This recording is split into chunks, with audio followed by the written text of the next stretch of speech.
From the overall protocol perspective, I do know that SSV announced that they are developing a module for staking, for Lido staking router, for Lido protocol, which would natively support SSV DVT, which means that they would reduce this all coordination efforts and so on, and people would be able to super easily, in the same way as it is with CSM, so with a bunch of clicks, join staking, become Lido node operators, but also using SSV DVT.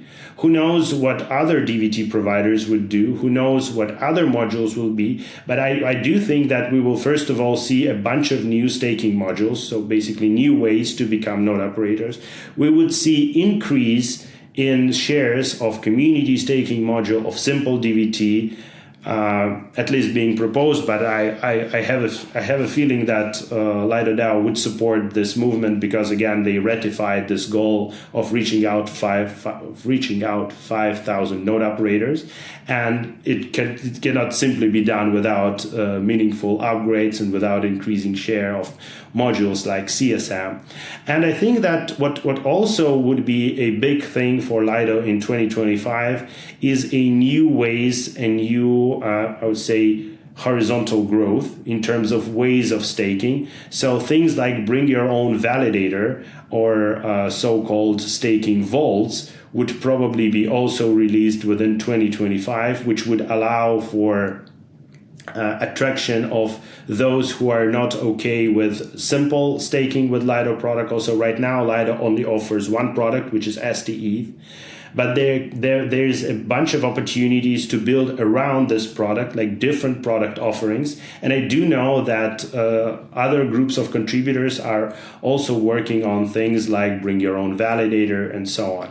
And I think the other big thing, it is not about decentralization of the validator set, but it is about the protocol in general and about the level of control of the Lido DAO on the protocol, would be the long-awaited release of dual governance.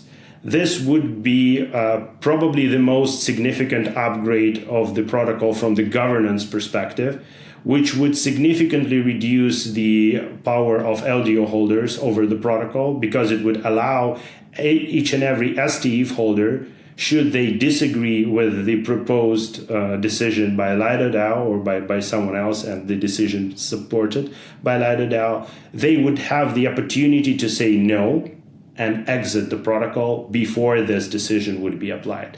So from the DAO perspective, from the decentralized organization's perspective, it would be a general revolution, not only for the Lido protocol, but in general for DAOs, so that the Lido DAO, the LDO holders, would still be able to maintain upgrades and development of the protocol. But if they would ever propose something malicious, which is right now considered a risk, STETH holders would be able to say no with their feet. So they would be able to say, no, we are leaving, and that's it. So I think with all these upgrades, with all these new features being added to Lido, I think 2025 will indeed be one of the largest years for the protocol. Because before that, protocol was gradually updating with small or maybe more significant upgrades, but most of them were more of a preparational steps. So the release of staking router itself